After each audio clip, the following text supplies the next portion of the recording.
Okay. Some of you are probably wondering, what am I doing? So, usually in the temple, right? So in a temple, you don't, if it's time to go to the shrine or time to go to class, rather than someone running, go to the classroom time, very noisy. And before they have bells, what do you have? You have a bun, right? The board. So somebody walks around and hits the board. It's very effective. It's a very effective system because in an environment where you want to keep it quite peaceful, right? But then at the same time, you also want some kind of signal that everyone can hear, right? So it's this really nice sound. Everyone can hear it, but it's also not very disruptive. Where I live now, there's a temple literally right in front of where I live. So you can hear them throughout the day, the hitting of the board. 5 o'clock in the morning. Time to go to the shrine. I'm not getting out of bed. Okay. Welcome back. So did you all have food for your body? Okay. Were you all very discriminating in picking the healthy food for your body? Okay, maybe I shouldn't ask. Okay, so let's continue on. So back to our thing here. So, knowing the mind and cultivating the mind. Where does this come in? So when we're looking at the mind, we want to understand it, we want to cultivate the mind. This is actually another way that you see very commonly in the Buddhist scripture, and it's also based around dependent origination, causality, and it's also based around the Four Truths as well. But it's just a different way of looking at this situation. And in this, we're going to look at the first two truths as 3 steps, and we're going to look at the last 2 truths also as 3 steps. So let's just jump on in. So the first one, when we're talking about knowing the mind, what do we want to know? We want to know where do our problems come from? What are our problems? Where do they come from? How to, identify the problem. I found I should have put it in here. I was just Googling up, famous quotes. Apparently, it's on the internet, so it could just be completely made up. So there's this quote by Albert Einstein, and it says something like, if I have an hour to solve a problem, I will spend 55 minutes understanding the problem and 5 minutes trying to find a solution. That's very interesting, right? Well, wouldn't you want to try to find the solution first? Why don't you spend an hour trying to find the solution? But what's he thinking here, right? What do you think the reasoning behind this idea? I'm trying to solve a problem. I'm going to spend 55 minutes understanding the problem, and then a tiny bit, 5 minutes, trying to find a solution. So what's the reasoning here? What's the reasoning? You really need to know what the problem is first, right? So just take something really simple, if you're doing like IT diagnostics. Anyone do IT work, and someone's like, oh, my computer won't work, right? My computer's having problems. Get on your phone, call up the IT guy or the IT girl. They come into your office. What's kind of the first thing they do? Is your computer plugged in? Sounds like so stupid. Probably 50% of problems are so is your computer plugged in? What else do? They'll do a whole bunch of checks, right? They're not trying to solve the problem. You should run this application, or you should. No. What are they trying to do? What is the actual problem, right? Do all these checks first. And once your computer's not plugged in, then the solution is simple. Plug in your computer, right? Or something like that. So this is also very important for Buddhism as well. So if we look at that first truth, dissatisfaction or suffering, if we really want to solve that problem, we need to really understand that very, very well. Now that itself is a bit of a problem because we often don't like to look at our problems. Or the reverse, sometimes we just focus on the problem and then we forget about the solution and just get caught up in the problem. But right from the start, when the Buddha talked about the 4 truths, he said, this is dissatisfaction. And what do you need to do about dissatisfaction? You need to fully understand it. Fully understand the problem. That is the task with respect to the first truth of dissatisfaction. Now I'm just going to make a note here, as William just mentioned to me in the break. So as we said before, I'm using dissatisfaction and not suffering. Why? It's very common for people maybe talking about Buddhism or introducing some Buddhist ideas. Very common to say, well, Buddhists say everything is suffering, right? Have you heard that before? Pretty common, right? And of course, when you tell a lot of people, how do a lot of people react? No, not everything's suffering, right? There's lots of things that are very pleasant, right? So we need to be very careful here about the use of our terminology. Sometimes this word, so the original word is dukkha, in Chinese, ko. It's got two very distinct meanings. One is the sense of like suffering or pain, and that we can contrast that against like pleasure or happiness, right? Dukkha and sukha. So if you say something like, I just had a little pandan cake during the break. When I ate that, it's very pleasant. That is sukha. It's a pleasant experience. So if somebody says, eating pandan cake is suffering, that wasn't suffering at all, thank you very much, right? But when we talk about everything being suffering, well, it's not suffering. It is dukkha, but it means like dissatisfactory. Painful experiences, we don't want them, right? Usually. Painful thing, we don't want pain in general. But what about pleasant things or happy things? They are still dissatisfactory, right? So it's a much more subtle kind of an idea, right? So it's better to use the words like dissatisfaction or dissatisfactory to describe the first truth. And that includes both pain or suffering and also pleasure or happiness, right? Even the most wonderful experience cannot absolutely satisfy you, I'm sorry to say. William's got some very knowing nod on his face. I won't ask him what he was thinking about, but it's kind of true. You reflect on it. One of the basic reasons is because they don't last. Even the most, something like you could have this, it was the most amazing, time with my family. It could be Chinese New Year, it could be Christmas, and like everyone's there, and the whole family's happy and well and successful. Are you absolutely satisfied? You might be for a little while, but time moves on and it's still going to be dissatisfactory. So that's the dissatisfaction. That's our first truth. And we've also got this word construction.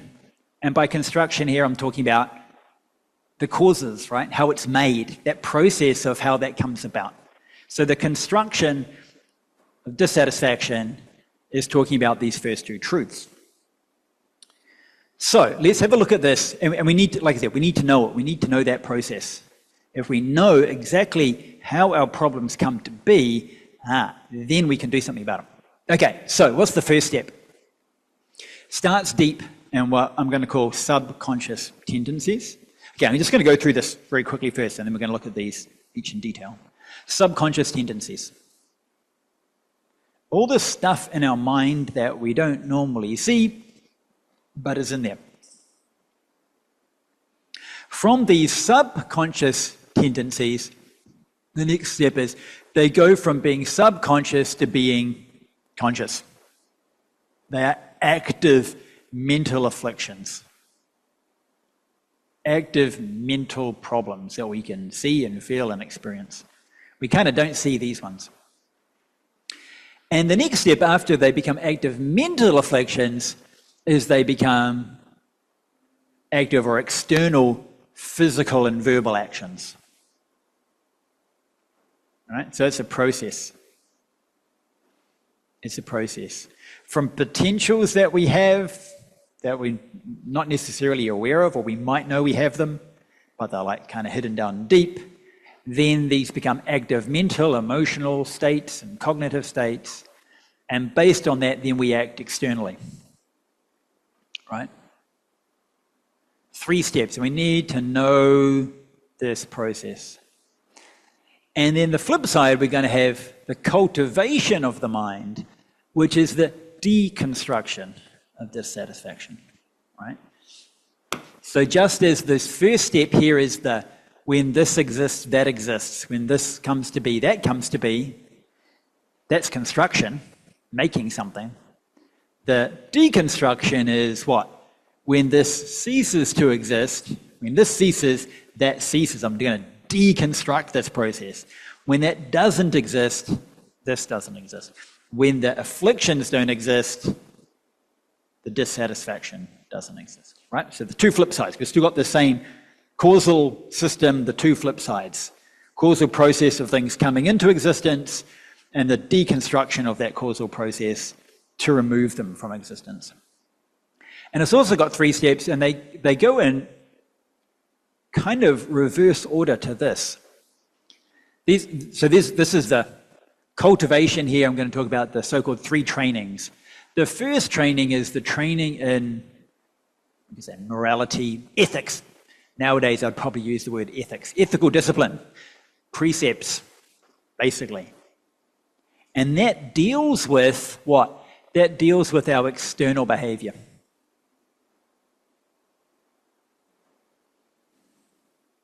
The next step is then training in meditation, which deals with our active mental states. And then you can guess what the third step is, right? What's the third training? Right? Jie, Ding, Hui, wisdom or insight, right? And this goes deeper. And this deals with these deep subconscious tendencies. Now, when you see it like this, you might think, well, just a second. If this is the process by which our problems come into existence, so we've got these subconscious tendencies very, very deep down, and then they become active, and then we start to act upon them. If I want to get rid of the problem, wouldn't it just make sense to deal with the deep stuff, right? If you want to dig out, if you've got weeds growing in your garden, do you just chop the leaves off and the flower heads off your weeds? What happens? They just grow back, bushier than ever before, right? So what do you need to do? You need to pull out the root. So you think, well, if I want to get rid of it, why don't I just deal with the root, right? Why do I need to do this if I just want to deal with this? How many of you have a garden? I know you're Singaporeans, you're all apartment dwellers, aren't you? But you know what I mean by a garden, right? You still know what I'm talking about. When I was a kid at high school, among my part-time jobs, one of them was like mowing lawns. I mow the lawns at home, and then I teamed up with a buddy, and we used to mow different neighbors and different people. And sometimes we used to get some jobs. Somebody's like, maybe like a rental house in the backyard, or be like the garden and the lawn hasn't been treated for like a year. As weeds that are like this tall. And so if you've got like a giant, like spiky weed thistle plant, right? You think, well, I want to dig up the root. You can't just dig up the root. What do you have to do? You have to like hack it back. It's like if you want to get rid of a tree on your property, you can't just dig out a whole tree. What do? Cut off the branches, you cut down the stump, and then when you've got a stump, you're going to dig around it, and then what? Then you can pull it out, right? So you have to start from the externals and work your way in, because this is not a small problem, right? It's not something you can just, I'll just dig into my deep unconscious mind and get rid of all my unconscious problems. I mean, if it was so simple, my goodness, we'd all be far happier than we are, right? So you need to approach it from the outside and slowly work your way in, just as the process itself started from this deep thing and kind of manifests out. You need to go reverse order back in practice. In theory, if you could just remove this, it would be fine, but in practice, not so much. And so this process here, if training in morality is basically stopping our problematic physical and verbal behavior, so that's the cessation of that kind of behavior, And then the training of meditation is the cessation or the ending of active mental states. And then this is, getting rid of the very root of the problem itself, right? We can see, okay, we've got the construction of dissatisfaction. This is that, I want to say positive cycle of causality, but positive, I don't mean it's good. It's really bad, positive. This is how the problems come to be, and this is getting rid of the problems. First two truths, last two truths. Okay, you with us so far? Okay, this is just setting up some big frameworks for what we're going to get into. So let's jump into knowing the mind. So what does that entail? And let's look at these 3 steps in a bit more detail. So let's have a look at these so-called subconscious tendencies. Okay, so the subconscious mind has underlying tendencies. Now, this word here, underlying, this is quite a literal translation of some technical terminology in Buddhist psychology. In Pali, it's called anushaya. In Chinese, it's called sui mian. Sui is following, like gen sui, this way, right? Following. And mian is like shui mian, sleeping. So sui mian, follow sleeping.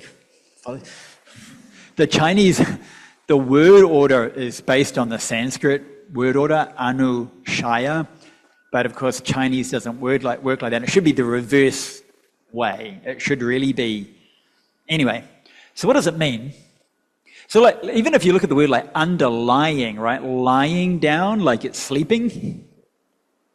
Another word we could use in English, very close, would be dormant, right? You know the word dormant, right? Something is dormant. It comes from a word meaning sleeping, like a dormitory. It's the same term. Dormitory is like a place where you sleep. So when you say something is dormant, it means it's sleeping for now, but it could potentially what? Like wake up and be active, right? So you might have like a dormant disease, for example. You might have some illness, and if you say that illness is dormant, it means it's not presently a problem, but it could wake up and become active again, right? So it's not the same thing as saying you don't have that problem at all. So yeah, it's a kind of dormant potential. Potential is another word that we can use. Potential means it could happen.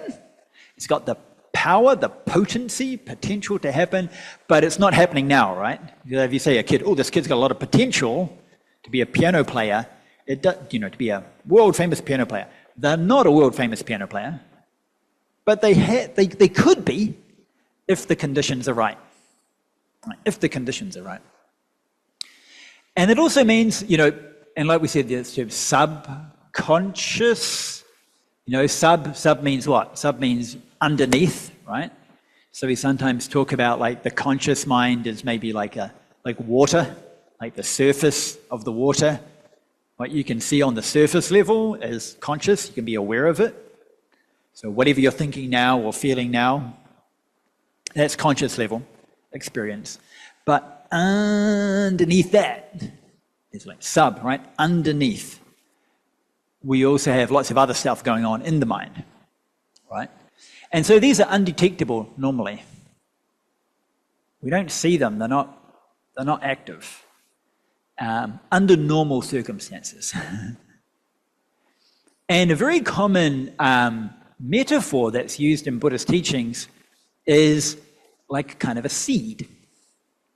Now there's this idea of seeds and how seeds grow. It's a really common metaphor in Buddhist thought. So in this case, it's like a seed that's planted in the mind. Of course, the mind here would be like the soil, right? You plant seeds in soil. So likewise, we have these potentials in the mind. So, what happens, if we think of like a temperate climate, like a really cold, think of something like the United Kingdom, right? Which very clear like cycles, seasons to like plants growing. So a lot of plants will grow during spring and the summer. In the spring, they'll start to grow. Summer, grow nice and bushy. As you go into autumn, they'll have flowers. They might have fruit, right? And they might have, within the fruit, you might have different seeds. So when I was living in Oxford, we did some allotment gardening, and on our allotment we had a nice apple tree. Really cool, have our own apple tree. And so in the end of the fall, a lot of apples, and all the pigeons eat all my apples, and all the seeds fall onto the ground. But over winter, what happens? It's really cold. So what do the seeds do? Nothing, right? They're dormant, they're asleep. Each seed has the potential to grow into a whole tree, but it's too cold. Oh, so before we said the seed needs soil, water, air. It also needs warmth. That's why you store things in the refrigerator, they keep longer, right? So over winter, it's cold, they're dormant, and then as spring comes, gets warmer, you get some spring rains, etc., then the conditions come about for the seed to start to grow, all right? So there's our little imagery here. Each one of these seeds is a potential. Now, this idea of using plants as like a metaphor and seeds later on, we talked about the consciousness only school of Mahayana Buddhism, so the Yogacara tradition.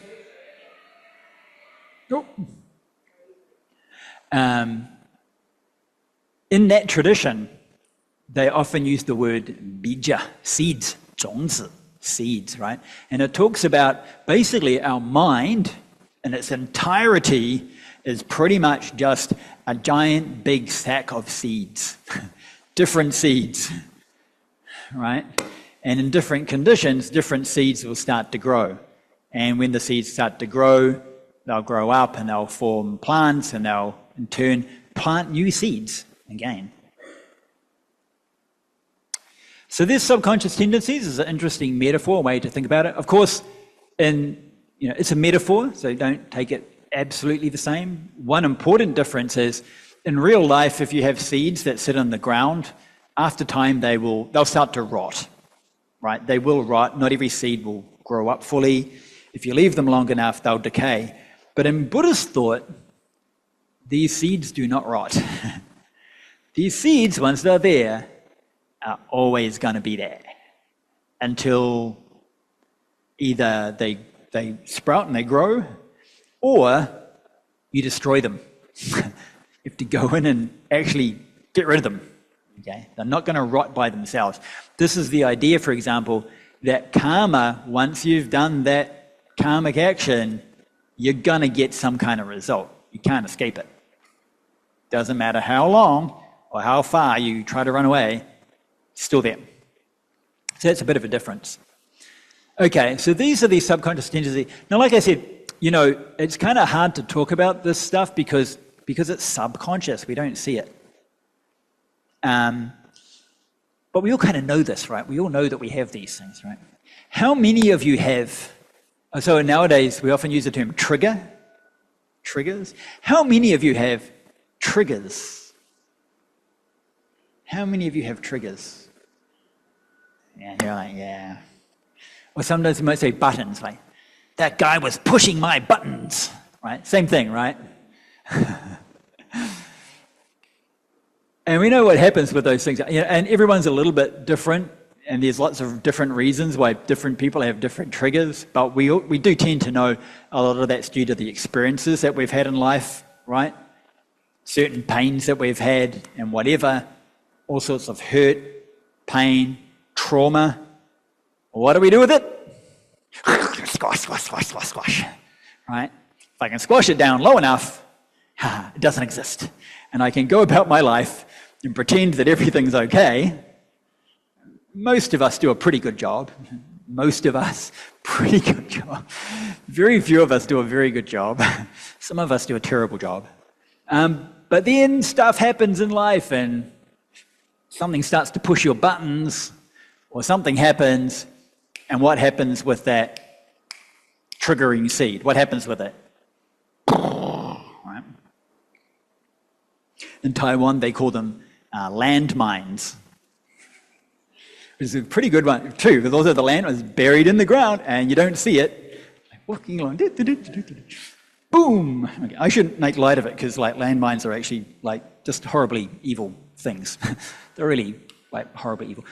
What is it with humans? Like we have these laws like, by some, I don't know, the Geneva Convention or something, or some convention, landmines are, illegal and we shouldn't use landmines, and particularly shouldn't use landmines against civilian people. Has anyone ever been to maybe like Cambodia or Laos?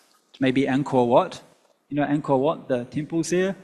Did you travel like around the area? And there's, a number of people there that, back from the Vietnam War and the landmine, just so many people missing limbs or blinded. It's just horrible. And they have to, get by and try to survive. I was saying, like, humans say, rules of war. Why don't we come up with a better rule? No wars. Why don't we make a rule that says all wars are bad? Like, it's kind of crazy. We can kind of shoot each other and butcher each other. That's kind of okay, but I kind of draw a line here. Like, why don't we just draw the line over here and stop violence? Humans are weird. So landmines, similar idea, right? It's hidden, but once it's triggered, potentially very destructive. Okay, and so what's the trigger? So the landmine is you stepping on it, or your personal triggers are when someone starts to, I kind of don't want to even make a joke about something because you never know who has what triggers. It's quite an interesting thing now, and like I heard particularly in the US, I've heard talking to a few anonymous US professors, but having to be really careful. I got a bit in the UK as well. If you're covering material in class that might trigger students, to give what they call a trigger warning. Have you heard of this? So if you're going to talk about if you were doing a class, say, on Buddhist ethics, and in order to talk about that topic, you might talk about sexual assault, for example, very serious, ethical problem, and you might have a group of students, and some of them might have experienced that before, and just simply by talking about it in class, you might trigger that poor student, right? Now, of course, you're not talking about it to try to hurt them, but to then, even before class, sort of give a warning. Look, we're going to be talking about these topics. I'm going to tell you now, so that if you need to step out, then you can do so beforehand, because otherwise it's very unpleasant if suddenly you're sitting in a class and the teacher starts talking about something that personally affected you. It can be re-traumatizes you, right? That's the problem. So the trigger, in general, very broad sense, is some kind of sensory stimulation. It's very broad, isn't it? But when you think about it on a deep level, most of these examples I'm giving are like, triggering of trauma, very powerful emotions. But it's not just that. Even constantly in daily life, we're constantly getting little micro triggers about all sorts of things. And they're not all, by triggers here, or, they're not just all painful things. They could be pleasant things as well, right?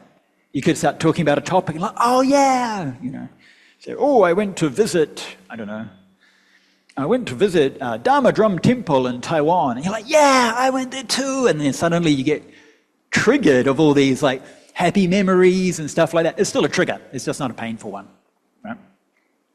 So all of these, some kind of stimulation, sensory stimulation, evokes these seeds to start to sprout.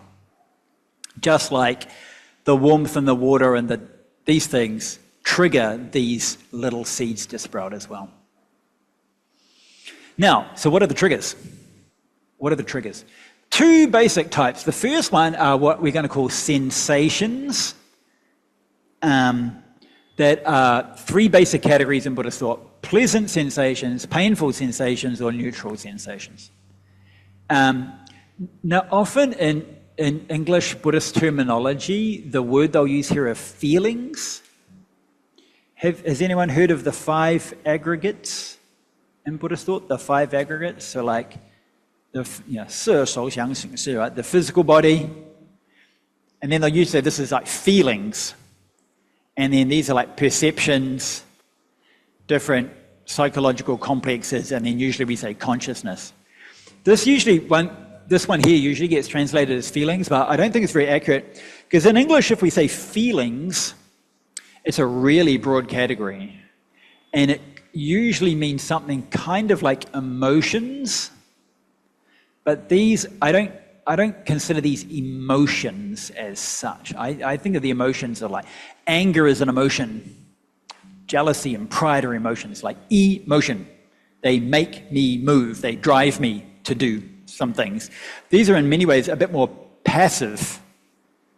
When I get that stimulation, I just feel this pleasant feeling or a painful feeling. There's not much I can do about that feeling, actually. I eat that pandan cake and it's nice. That's just kind of how it works. So I use the term sensations, because they are sensory based. So 3 types: painful, pleasant, or neutral. And so how do these relate then to this stimulation of these underlying tendencies? So there we've got, I guess, trying to find random pictures for a PowerPoint. So, okay, neutral, painful, pleasant, I guess. Okay, so what happens when we get painful sensation? What this will usually trigger is the seeds of anger or aversion. Okay, think, when was the last time you got like maybe angry about something?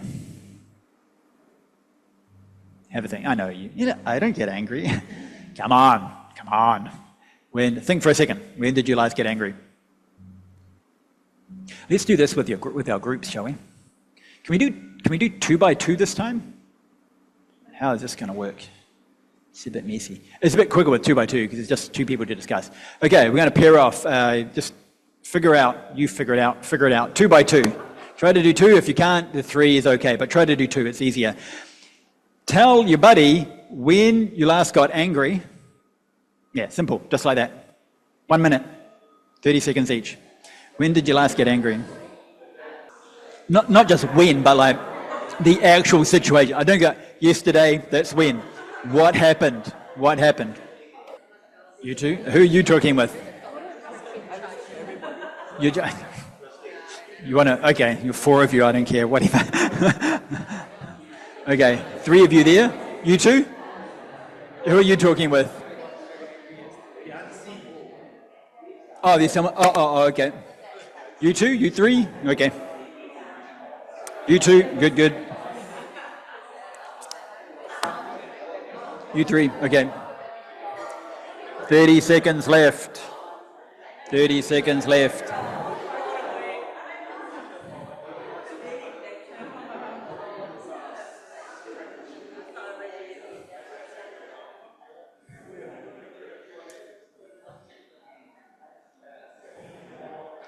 You're so funny. I asked you all to talk about when you're angry, but you all look so happy now talking about it.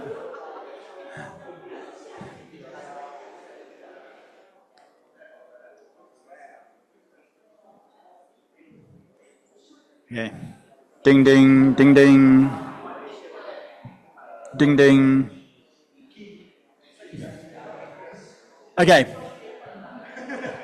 Who wants to... I'll do it like this. Instead of... ding, ding, ding, ding, ding, ding.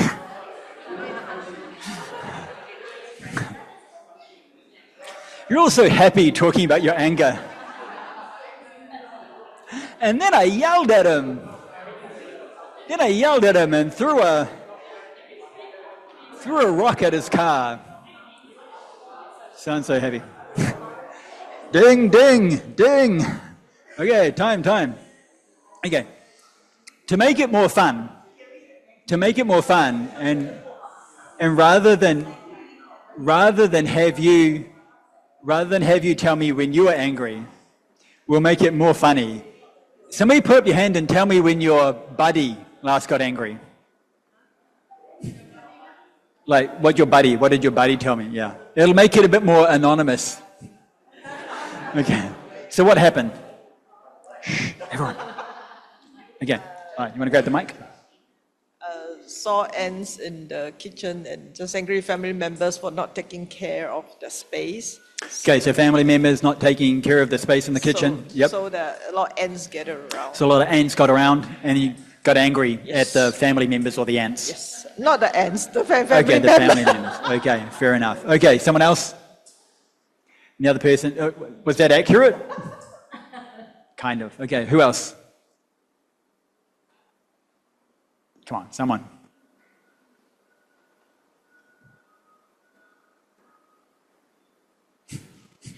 But this time you can talk about someone else and you can kind of get away with it. Your buddy, your discussion buddy. Angry with my mom for controlling my life. Sorry? Got angry at my mom. At my mom For controlling my life. for controlling my life. Okay, that's okay. So someone's triggered. Okay, I'm sorry. Hopefully they're still laughing now. Okay, one more at the back over here, maybe. So my buddy was sharing that he was angry at work. Angry at work? Yeah, because what he was doing went back to square one. So did like a lot of work and then just for nothing and had to start again? Yeah. Okay. He had to So, start. okay. Now just reflect for a second on all of those. Was there some kind of painful experience behind that? So let's, if we think of the ants in the kitchen, I mean, the ants aren't painful, right? They're not like attacking you or anything. But what's going on? You're seeing the ants and you're thinking, oh, I've got ants in the kitchen. They're gonna eat the food. We're gonna waste food. I have to get rid of them somehow. And once you get ants in the kitchen, that's not easy, right? So it wasn't actually directly painful, but you're thinking of that and you're thinking of painful things, like very inconvenient things. So the reaction is, don't blame the ants, the people who left it like that. Okay? Mum controlling your life. Okay, we know what that means. Okay, we don't need to unpack that one. So doing the work and then wasting, why do you get angry about that? Do you get paid by the hour or you have a salary? Salary, okay, yeah, that's why I got angry. Otherwise, I just paid by the hour, I just do it again, I still get paid. Even then though, even if you got paid by the hour, you still probably wouldn't think that though, would you? You know, wasted time, you wasted my time. Time is money, so I'm losing. You feel like you're losing something. Again though, it's not directly painful, but the way in which we think about that thing, right? Now all these examples are kind of on a macro level, if you know what I mean. They're actual real examples. This is still like the way most Buddhist psychology is on a very micro level, but you can kind of get an idea, I hope, the idea of a painful experience leading to a response of anger. I mean, the simplest, super simple example would be you walk down the street, you accidentally kick your foot into something, stub your toe. What's the first thing you do? After the ouch, you got a stupid pavement, right? Why are you stupid pavement? We get angry at the pavement for it. But that's how we react, right? Or blame someone, right? I wouldn't have kicked my foot if you weren't distracting me, right? Kind of irrelevant. Okay, the next one is pleasant sensation stimulates some kind of desire or craving. Yeah? Do we need to? Is that a pleasant sound or a painful sound? See, from my point of view, I'd be inclined to think, oh, that's kind of unpleasant, right? So I feel this slight agitation come up in me. Equipment isn't quite working properly. Not happy. If I see it though, I can do something about it and just use it as an example for a class, and it's good. Okay, good machine. Glitch out on me and I can use it for teaching material. And the third one, neutral sensation, we can kind of say stimulates ignorance. So there's this kind of, now these three here are our classic, do you remember at the center? Do you remember our snake and our rooster and our pig? Right? Our three basic primary afflictive emotions. directly connected to 3 types of sensation as responses. Now, these are tendencies, so in general, painful sensations stimulate these seeds of anger or aversion that then come up into and become an active state. Ow, even before I say ow, painful feeling, I don't want that, basically. So that's what we've got there, really. Aversion here. We often say like anger, we might say like anger, greed, and ignorance. When we think of anger, anger is a pretty strong emotion, right? On the technical level here, this doesn't have to be anger. It could be anger. Any kind of aversion, that slightest inkling of, I don't want that, is already, in the Buddhist sense, this emotion here. It doesn't have to be full-blown rage. Just that like, meh, right? Meh, don't want that. It interferes with how I want the world to be. Boom, we have aversion. And likewise for desire or craving, it doesn't have to be greed, like give me all the food and all the money, but just like, I want more. That is it. That is already desire or craving and ignorance. Now, one interesting way I like to think about these 3 here is think back to when you were at primary school. Many years ago, how many of your primary school classmates can you remember? How many in your class? I don't know, probably like 30 people, maybe 20, 30, maybe 40 people in your primary school class. How many of them do you remember? Like none of them, a few of them, half of them, most of them. Anyone remember all of them? Maybe someone's like, the person who organizes your like primary school reunion and you've got like a name list. Most of us are not like that. Maybe half of them? Most of them? Oh my goodness. How could I? Okay. Do you remember everyone else? Or just the 2 of you? And you've forgotten everyone else? You all... Because you're the 2 youngest people in the room, that's why. Okay, you might be the exceptions. Who do you remember most from your primary school class? Your best buddy, maybe? I don't know. Who do you remember most? Probably your best friend. Okay. In general, your best friend is probably going to be an important source of pleasant sensation. You think of even when you think back at it, right? Back in the day, hanging out with my buddies, playing at school. Now I have to work for a living. That was so fun. Okay, who else do you remember from your class? Do you remember? Okay. Okay, which teachers do you remember most from your primary school days? Like that really nice, good teacher, right? Okay. Do you also remember that really horrible teacher? Yeah. Do you remember the bullies and the horrible people in your class? Yes. Right. What about the other kids or the other teachers that were not your buddies and they weren't your like enemies either? Yeah. Just kind of forgot them, right? So the people that provided strong, painful experiences, deep impression, lots of seeds. The people that provided these pleasant experiences, happy, positive experiences, also deep. And the other ones, we might think kind of no impression, but ignorance. They're kind of shrouded. We don't really remember, it's not very clear. We didn't give a lot of attention to it. So there's also a connection there between these emotions, how they're planted and how deeply they're planted within the mind. Okay. Now, so the sensations, the pleasant, painful, and kind of neutral, is one kind of stimulation that makes these unconscious mental states come up. But there's another type as well, which is related to thoughts and perceptions. So I'm making quite a distinction here between emotions desire, craving, anger, aversion, ignorance on one side, and also perceptions and thoughts as well, because these are also like mental functions.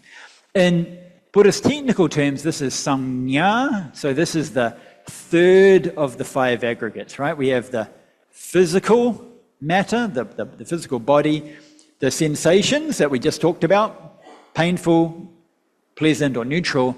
This is the third one, perceptions. Perceptions, or we just say thoughts even. And so when we get different types of stimulation, again, they could be via different senses, things we see or smell or hear or taste or touch. They also stimulate these thought seeds to go from being an unconscious or subconscious state to being like a thought in our mind, what we normally consider a thought. Right? So the classic example is, this is something. This is a table. This is William. This is another William. Oh no, how can I not confuse them? I have other thoughts as well. This is William Tra, this is William Chong. Okay. Different names and labels. Using words and language. So this level is using words and language and concepts to kind of label on things. And the classic example is just like this. The classic example you see in the Buddhist text is just like this. So this is a green tree. Person looks at the tree. In this case, it's a visual stimulation, right? But it can also be other things. You're walking down the street and you go, ooh, I smell chocolate, right? Now, that thought, I smell chocolate, is one of these thoughts, right? This is chocolate. Now, these ideas here, of course, are also based on past experience, right? The seed is already in there, right? If you've never smelt chocolate before, you can't walk past the bakery store and go, I smell chocolate. You don't know what chocolate is. You don't have that thought as a potential, right? You might go, what's that smell? I don't know. And somebody goes, that's chocolate. Okay, now I've got this seed, this idea that I can put into my mind. And I don't walk around all day going, this is chocolate, this is chocolate, this is chocolate, this is chocolate. But it's only when I have that particular type of stimulation, in this case like smell or taste or both, that then that seed goes boing and goes from subconscious state to be an active state, and you go, this is chocolate, right? Just as the person goes, this is a green tree. Now we've actually got a couple of things here. Do we have another one? Yeah, so they use names and labels to perceive things. Now, if we take this example here, we've actually got a couple of things here as well, actually. This looks like a very simple example. There's at least 3 levels here already. One is tree, right? And also green, right? These are 2 different things, but they can combine, right? It could be a red tree. I guess it could be a brown tree or a red tree. Most trees are green, but they don't have to be. And even this, as distinct from that, right? So we've got multiple levels. Something as simple as you're standing at the crossroads and you're waiting for the signal to turn green before you can cross the road. You've actually already got multiple things going on, right? It's green, and also green means what? Green means you can cross. And there's all sorts of other concepts that are going to come up with that. How long do I have to cross? And, what else should I look after when I cross? If I'm standing here and it goes green here, but I want to cross this way, I can't cross. Lots of concepts that come up from the simple stimulation of green light or not green light, right? Now, as I said, these are like micro-level examples, and a lot of Buddhist psychology talks on this very micro-level. Day-to-day examples are far more complex, right? Actually, multiple layers of all these things kind of coming together. So this is the other side as well. They went from seeds, this potential, something that we know or have experienced before, that we knew, but it's not always on our mind. Stimulation, boom, becomes an active thought. Yep, so far so good. So we've got the emotion, from the painful, pleasant, neutral, to greed, anger, desire, ignorance, etc. And then we've got kind of the conceptual, perceptual, different words and language to label things. Yep? These are two different aspects of the mind. In a minute, we're going to see that these two work together, though, right? These work together in very complicated ways. Oh, yeah, and another thing about these is they're actually kind of like abstracted, because is there such a thing as just green? In a way, well, of course there is green. But there's no thing that's just like purely green. There's always a green something, right? It's a green tree or a green leaf or a green t-shirt or a green car. We don't just have the color green. Even if I give you a piece of green paper that's just green, it's still a green piece of paper, right? So actually, in a way, green is an abstracted thought. Every slightly different, like, I mean, using the green, I mean, we've kind of got your shirt's a shade of green, your shirt's also a shade of green, yours is also a shade of green, but they're not the same. But somehow, our brains, our minds, can categorize these and put them into the same category of green. And there's been lots of studies, like non-Buddhist studies, talking about how,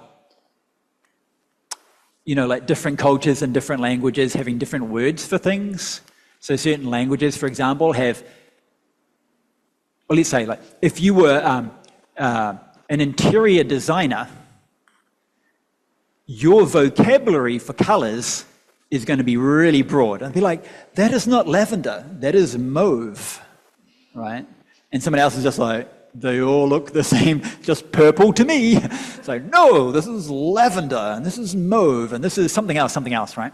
So you can also see that there's a connection between the words, like the vocabulary is just the words and the concepts, and then also the perceptions. So this is a well-established thing just within general psychology, right? That there's a correlation between the concepts or the words and language and then our ability to perceive at certain levels of fineness. Yeah? Anyway, these are still abstracted things. Likewise, a tree. There's no generic tree. There's this tree and this tree and this tree and this tree. Somehow, we managed to formulate this basic idea of a tree such that if I see a tree I've never seen before, how do I, you know, if I see this tree and somebody says it's a tree, and I see it again, tree, same tree, I've seen it before. But what if you see a tree you've never seen before? We can still do it, right? We still know that it's a tree because we're using this like abstracted idea and it matches the same basic pattern. And this is a very, very cool function of the mind. I mean, if the mind didn't do that, things would be pretty crazy, right? Everything would be like this completely new experience. Well, a lot of things would be completely new experience and we wouldn't know how to deal with things, right? This is Susan. Be like, what is Susan? Susan's a human, but I've never seen Susan before. I'm not sure Susan is a human. Be pretty crazy, but we don't. That's not a problem. We just do it very naturally. Okay, so this is then on the thoughts and perceptions side of things. What is this? Why am I showing you a picture of an iceberg? Right, the subconscious mind. Okay, so what's the connection between icebergs and the subconscious mind? What you can see and what you can't see. I think this was 10% and 90%. Is that for icebergs or the mind? No, it's actually for icebergs. No. So ice is so I think this metaphor, I think it was coined by Freud. I think, I might be wrong, but I think it was coined by Freud. It's become very popular, and if you just kind of Google up like iceberg mind, it'll take you to all this like, oh yeah, this same idea. So ice is a very weird substance because most, things go from gas to liquid to solid, right? Most things, when things go from a gas to a liquid, they become smaller in volume, condense. And most things, when you take a liquid and you freeze it, it will become smaller. Water doesn't. Water is one of the few things that when you freeze it, it actually expands. And that's why ice floats and doesn't sink. Just an interesting random fact for you. Anyway, because if it didn't be like that, we wouldn't use the metaphor. The iceberg would be totally in the water, right? Anyway, how much of if you put an ice cube in your drink, about 10% will sit above the surface line. Okay, but we're not talking about ice cubes. I don't really care about ice. How much of the entirety of your mind is conscious and how much is subconscious? Is it 10% to 90%? Have a think about that for a few seconds. How much of... We'll slow this down. How much is in the entirety of your mind, including the conscious and the subconscious? Think about how much stuff you have inside your mind. Just think about that seriously. Think about that seriously. How much of it is conscious? And by conscious, I mean it's like the thought that you're having right now or the feeling you're having right now. How much? 10%? Not even close, right? So you want to stick with your 10 to what? You're like, yeah, okay, right. It's like right now I'm having one thought. How many potential thoughts have I had before?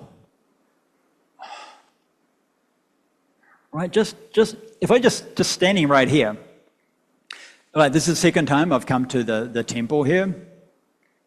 So I've got a little vague idea, but I can kind of mentally construct in my mind what happens if I walk out there and I go down the hallway there and what I'm going to see if I go down the left and what's downstairs and what's out on the road. I've got all memories of all those in my head, right? Just of literally this morning, this tiny little space, and I've got impressions from all those in my mind, and I can walk myself through that, but in any moment I can maybe think, oh, what's down the hallway there? So one image, one perception. That's not even 10% of me thinking about this. And I can pull up, oh my goodness, think of your hometown or where you grew up. You know, every little corner. The conscious part of our mind is like, in mathematical terms, it's tending towards zero. It's just this one thing out of gazillions and gazillions of mental potentials that I have, right? Yeah.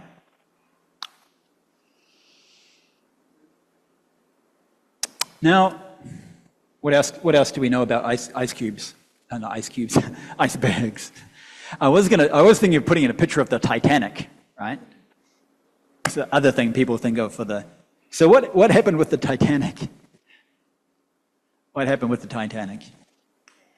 Yeah, that it sank. Why did it sink? It hit an iceberg. So they had the unsinkable boat, and they were so proud of it. We have the unsinkable boat. This boat cannot be sunk. Because it cannot be sunk, we do not need many lifeboats, right? We don't need many lifeboats because you can't sink this boat. And I think it was kind of... So the boat's cruising along here. This is not a good example, but random pictures you see when Googling for images for a PowerPoint show. So if this is the surface of the very cold Atlantic Ocean, and you can have an iceberg that's kind of shaped like this, right? Something like that. So when you're in the boat here, good old unsinkable Titanic. Oh, look, the iceberg's quite far away, right? No, it's not. Now, it's just a metaphor, of course, just an analogy, but this is how we live our lives, you know. There's all these things that are like just below the surface that can potentially derail. It's not a train. They can potentially sink us just below the surface. We don't even know it's just there. It's like just one wrong move, and of course it's not going to sink us. It's going to trigger some very powerful, responses from our mind. Also, we're talking about like these. Another thought that came to mind, if we just play with this image. Have you ever seen those videos of like when they have like the glaciers or the ice shelves in like the Antarctic or the Arctic, and they come out to the ocean, and it's called calving, and a chunk of the glacier breaks off.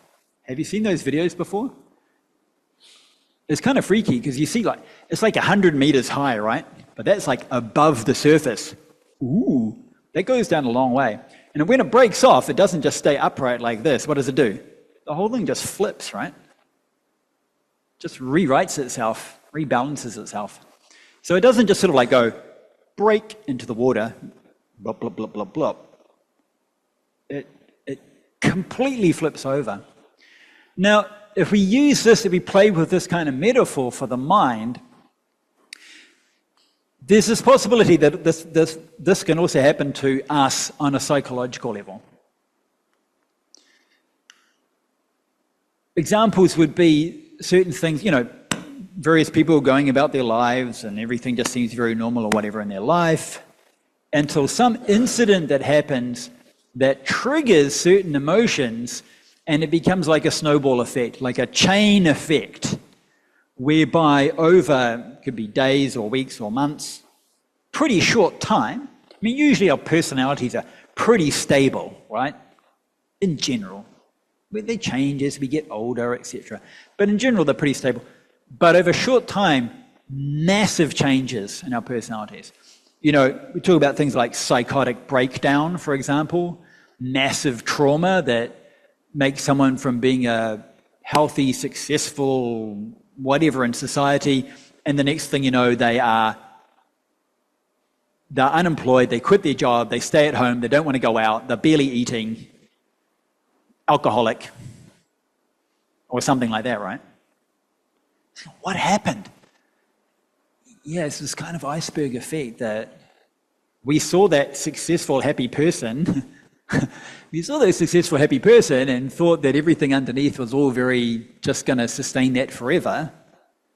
Once something gets knocked and balanced and shifts, and it recenters itself, massive change, right? Now, and we see that happen to other people. I mean, that's very sad and very tragic. And now, the more tragic thing is, we are all like this close to that, you know? We don't like to think it, because it's very disconcerting. But we are. We are all this close to being in a similar situation. It's a very kind of precarious state to be in. So it also means we need to really look after ourselves, and it also means that when we see other people in that situation, we need to have a lot of understanding and a lot of sympathy for that, because, you know, that could very easily be any of us. Okay. Don't be fooled by what you see on the surface. We need to also give a lot of attention to this, because this is the 99.999% of our inner world, and thus our potential experience world as well. Okay, moving on. Oh, let me just say also, and in Buddhist terms, you can also say, you know, massive changes. Because Buddhism's got this idea of like, I mean, multiple lifetimes, and we don't just have multiple lifetimes as humans, the potential for us to be a human or a god or some poor suffering creature in a hellish state is similar to that. In terms of the living being, it's still just this kind of entirety of their mental state that's going on from life to lifetime. But why is it so different? Because for various reasons it's reoriented itself, and now a whole bunch of other previously hidden experiences are now on the top. If you stood back and looked at that same person through those multiple lifetimes, you might think there's no connection because they're so radically different. But nope, it's just that we only see this, and we can't base our understanding on that tiny, tiny amount that we see. Okay. How are we doing for time? Yeah, not too bad. Okay, so now the next phase is when they become active, and we've already kind of been talking about this, right? We've if you're going to talk about the potential state, we've already been talking about what happens when it becomes active. So, to recap, due to the various sensory stimuli, these formerly underlying tendencies, these potentials, these seeds, become active states of mind. In other words, what we are experiencing now, in the present. The thoughts you have, the feelings you have, etc., etc. Like a seed sprouting, the subconscious mind manifests from a dormant state, and then with the activity, then they're seen and experienced. So the things that you see and experience, if we say, oh, sit down and close your eyes, reflect on what's going on internally. It's kind of these very generic type of meditations that we might have, right? You could say, we're going to reflect on our state of mind. We're only reflecting on our conscious state of mind.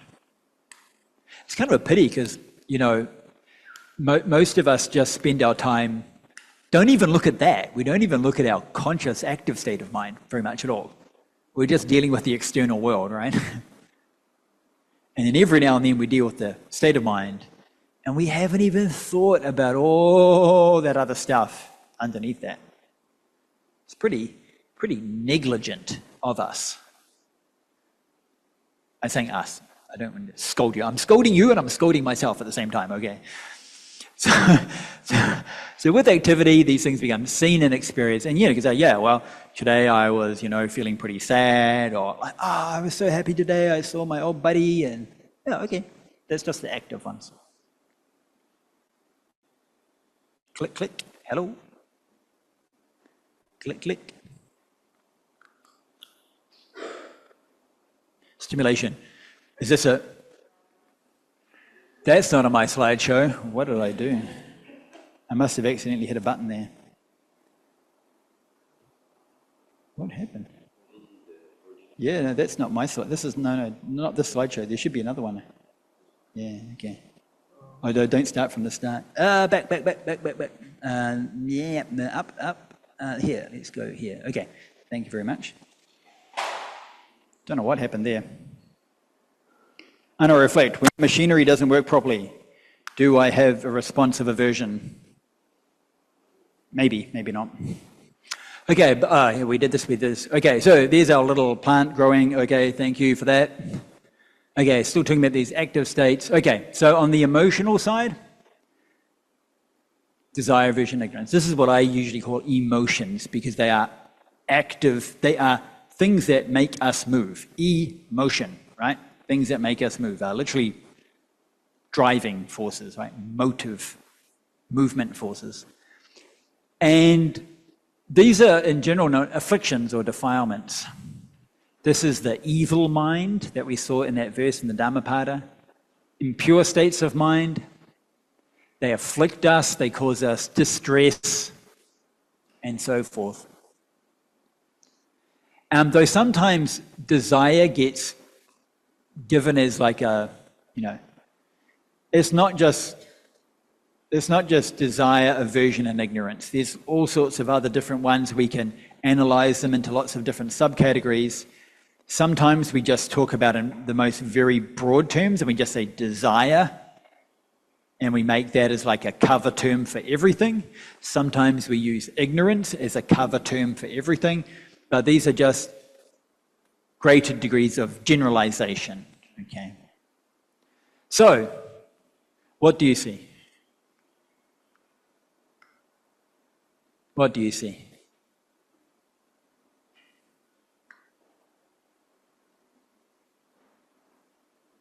You're not sure what you see? Anyone want to tell you? Tell us what you see? Oh, you're just like Homer Simpson. Pizza. Okay. Do you have a pleasant sensation, a painful sensation, or a neutral sensation? Pleasurable. Because I know William had pizza for dinner last night. Thank you, so did I. Okay. And it's funny because you're only seeing a pizza, you're not smelling it or tasting it. Even just seeing it, for many of us, pleasant sensation. This is vegan pizza, by the way. Just clarify. Personally, I'd be removing the onions. But why? Why am I removing it? I have desire for 95% of it, and I have aversion for other bits, right? Partly, why? Why do I have aversion for the onion? Two reasons. One of these is also the sensation. If I eat acidic things, my mouth gets destroyed. So things like onions, raw onions, no, very bad for me, painful. So I have aversion to the onion. There's another reason too, because I'm such a dyed-in-the-wool Chinese Buddhist kind of a guy that, Chinese Buddhist vegetarianism, the garlic and the onion. So I also have a conceptual reason why I reject the onions. Poor onions, you are condemned by me for two reasons. Okay. And so this is an interesting example of seeing that our reaction and our response, I give you a very basic stimulus, only a visual stimulation. If I had a machine that could pump out pizza smell at you right now, I would be doing it just to torment you. And based on that, I get responses, so different seeds get activated on the emotional level and also on the perceptual, conceptual level. And they kind of work together here. It's a complex relationship. And other parts of me might go, but what about in winter? Garlic is quite good for you in winter, And then, now I've got this competing kind of concept going in. One comes going, it's bad for you. And one's going, it's good for you. And my mind becomes this little battleground before I then act.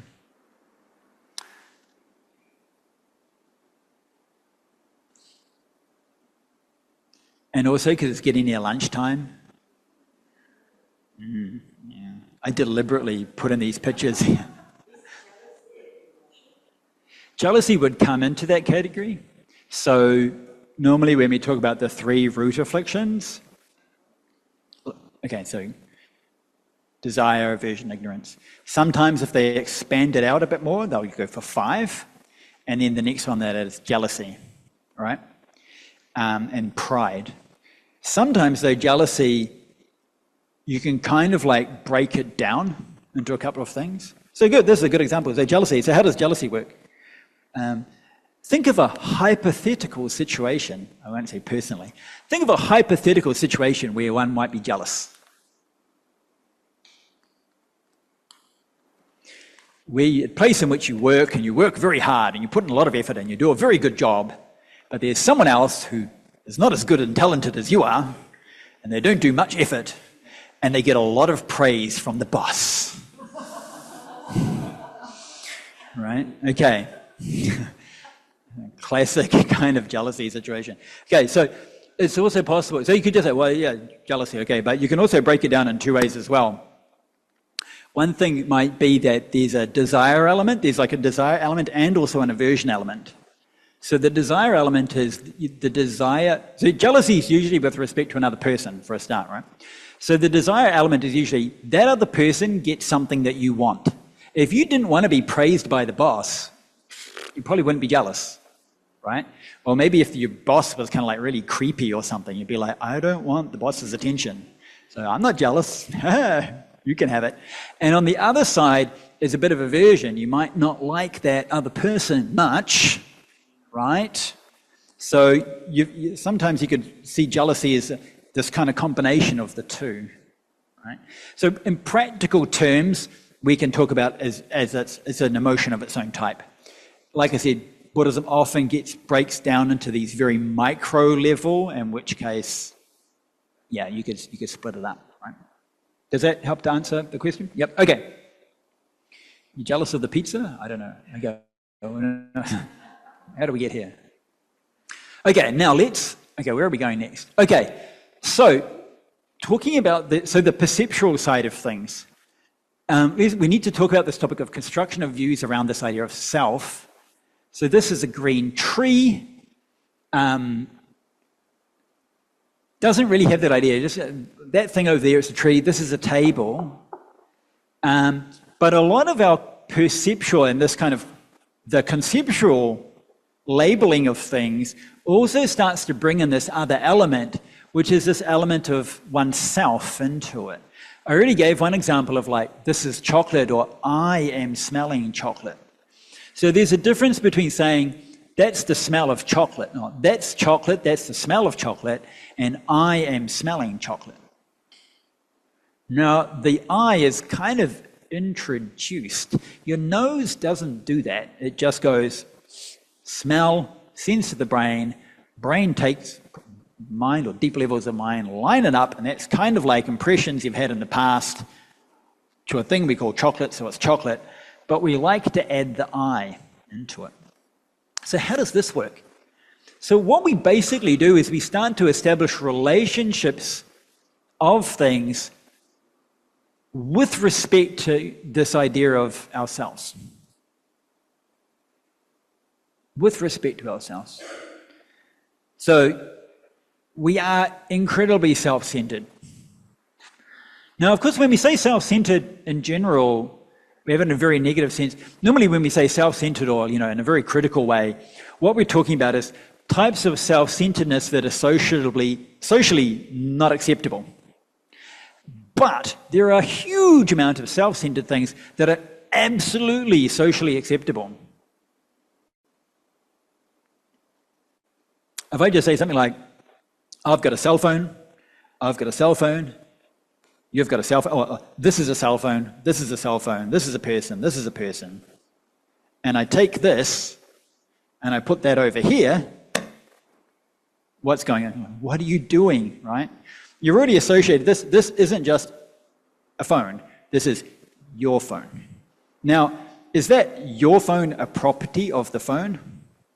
Phone does not know. A phone is inanimate piece of electrical equipment, right? But we as humans are constantly doing things like this. One of the simplest ones is simply ownership or possession, right? Certain things belong to me, they don't belong to you. And we're constantly doing all this time, and it's not just for other things as well, even the body, this idea of this body is me, these thoughts are mine, right? And we then consider that in a very different way to things that are not us, or not ours. Do we have another slide here? No, we need to go on. That Judge Judy rolling your eyes. Okay, we'll get to that in a second. So what we kind of tend to do, now there's a connection between this idea of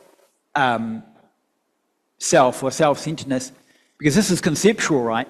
But also with those feelings and those sensations that we have in the emotions. And what we tend to do is, when we have interaction with different things in the world that lead to what we would call pleasant sensations that bring about desire, desire is kind of like a drawing towards. If there's something you desire, you bring it closer to you, basically. And aversion is what? A pushing away. Things that give us pleasant experiences, we draw closer and closer. And this is why if you see a nice dress in the shop that you look at it, it's like, it looks great. You try it on, you look at yourself, I feel good, I feel happy. What do you want to do? You want to make this move, you just put it on, I tried it on the shelf and I feel happy. Oh yeah, put it back on the shelf, bye. I still felt good, right? But what do you want to do? You want to, at any time of your own choosing, you can put on that dress and have the same feeling of pleasure and happiness. But you can't go into the store every day and try on. After all, I'll be like, lady, you've been here every day this week. You going to buy that or not? It really smells like you, like weird. So we have to do the social act of buying it, right? Where we give pieces of paper and items of metal rock, and they give us something that gives us pleasure, right? This is a socially acceptable thing that we do. It's just a completely social contract. And we do the same thing with people as well, right?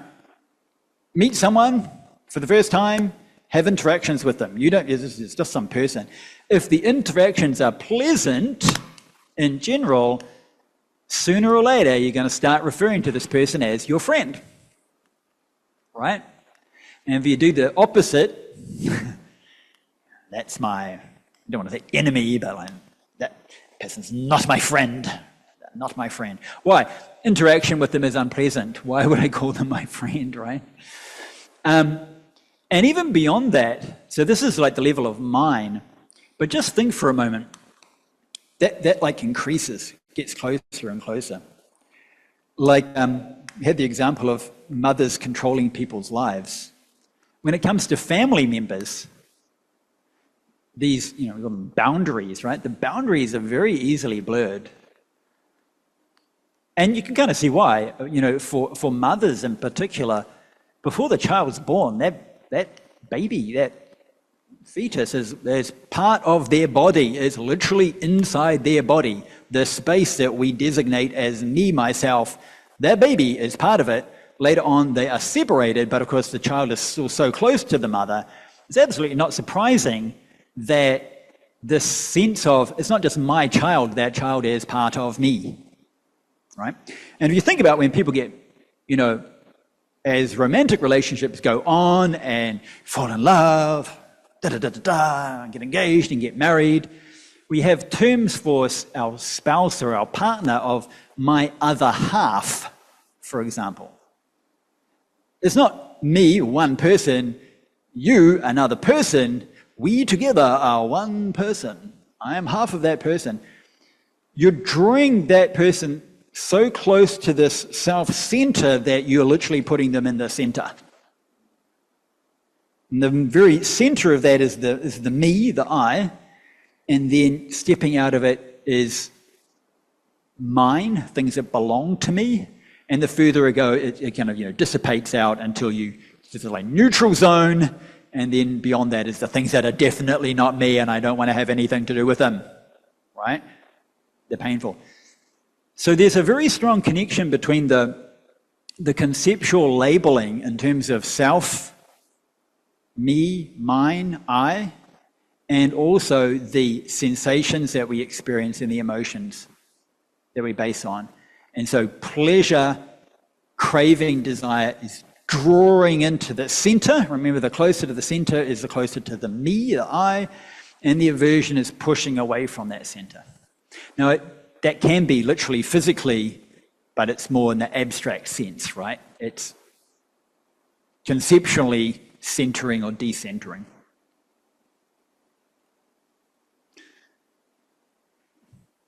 Now, we're on to the third stage now, the physical and verbal action. So we're still at this level only in terms of the active mental states. Of course, when the mental states become a little bit stronger, what do we get? We get actions, right? So even subtle little actions, right, kind of manifest what's in. Originally, we were talking about, how do I know that you have minds? How do I know you're not all just like really, really good robots? It's a very important question if you are very weird and paranoid. Am I the only living being in the world and everyone else is like a robot? And if you take this far enough, this is like a mental illness, right? Mental disorder. Some people actually have that perception. They are so disassociated from other people that they're like, you're not who you're like some alien or something. To most people think like that, that's pretty weird, but that can happen. But we base it on the idea that, I see your emotions, I see your expression on your face, right? Now, at what point do we go, there's a lot of things that once the emotion starts, the physical expression is like almost automatic. And people like that don't have those videos of like, come learn body language with expert former CIA interrogator. People are literally trained to like watch every tiny little, tweak of your eyelid when you're doing things because they know it's reflecting inner states, right? Learning a bit of body language is a very, very valuable tool, actually. So the judge here can't like probably yell at the people in court, but she can use certain types of expression to indicate how she is feeling. So when the afflictions become strong enough, they'll manifest externally in the things we do, the things we say. Different people, of course, have different threshold. Some people, like everything that's going on inside, you're gonna see it and you're gonna hear about it, right? Some people are not. And externally, everything is just like that, but inside, right? But they can do this very nice veneer on the outside. So it's hard to know exactly when. But this is kind of what happens, basically. In Buddhist terms, we talk about the physical and the verbal. The physical, basically all forms of physical deeds. Rolling the eyes, shaking the head, slumping. You see the slump of the shoulders. Right? And then if we see that, we know in turn, we know what that means. And also the verbal. Right? And as humans, we are, even from a young age, we're remarkably skilled at being able to read these types of things in our interactions with other people. And we also know that a lot of our social success in life depends on our ability to gauge, because we can't read other people's minds, therefore to gauge other people's external behavior, think about and understand what's going on inside, because that's what we really want to know. And then when we interact with them, we interact based on what we think they are thinking inside. Right? How accurately we can do that is going to be a big measure for the social success in the world. And then a lot of these actions then are for two things. Seeking pleasure, bring the nice things, the pleasant things, bring them into the center. And what else? Get the painful things and push them away from me. And I'm going to say a blanket claim that probably 99.999% of our actions are either the first one or the second one. This is just how we live. This is just our actions. All day, every minute, we are trying to kind of maximize the happiness and minimalize the suffering. And that's not just on a very basic level. Pizza, good, eat more pizza, right? We've got all sorts of reasoning and argument in there as well, right? We can plan and we can think, short-term pleasure, but I also need to think about long-term pleasure. Right, so there's the emotional and the conceptual also work together here as well, all based on our entirety of our experiences as we're trying to understand the world and navigate through the world. So we're trying to seek to protect this me or I, protect it from harm or damage, also to develop in certain ways that we want ourselves to be, and that also includes the things that we possess as well, not just material things, but relationships with other people, etc., etc. So in Buddhism, we emphasize the mental actions, but of course, these, of course, are the external actions. And for this idea, we have a very funny little graphic. What is this? Does anyone know what this is? It's a pufferfish.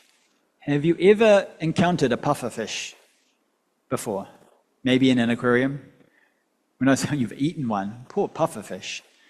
Its pufferfish spiky action was not sufficient to not be eaten. I encountered one of these was on a school camp. And you see them in the water, it's really quite cool. Swimming along, we were like snorkeling at the beach on a school camp, and then suddenly, pong, whoa, so cool. So what is the pufferfish doing? What is the pufferfish trying to do? It's just trying to protect itself. And how does it protect itself? Is it poison? I don't think they're poisonous, are they? Are they poisonous? They're just spiky, I think. It's not a. Are they poisonous? They are. Oh, really? Okay. There's also like the rockfish. Those are like super poisonous too. Anyway. So, but why poison? Why poisonous spikes? Because then anything that tries to attack us is going to have a very painful experience. And when they have a painful experience, they're going to spit it out or keep away, right? We are pufferfish. When we feel threatened, we will put out our spikes and our poison to try to protect ourselves. Of course, we don't have pufferfish spikes and poison, but we have get back. You're a danger, you're a threat. And it's not just, of course, a threat to me, it's a threat to my whole self-centered world. So if you threaten my other half and my children and my house and my car, you also get the spikes, right? Poor little pufferfish. We should have empathy for the pufferfish because we are pufferfish as well. Now, time is, oh my goodness, we're already over time. We have like another whole, this is what we've got coming up tomorrow. Oh my goodness, it's going crazy. Okay, I'm just going to show you that to make you think, what have I signed up for? And today, I think we will leave it here with the pufferfish so that you can go get some lunch, basically, because it's lunchtime. Okay, so we've almost finished this first section. Tomorrow, same time, same channel. We're just going to continue on. We've almost finished this first process of how this process comes about, the construction of dissatisfaction. And then, of course, after that, we'll talk about the deconstruction.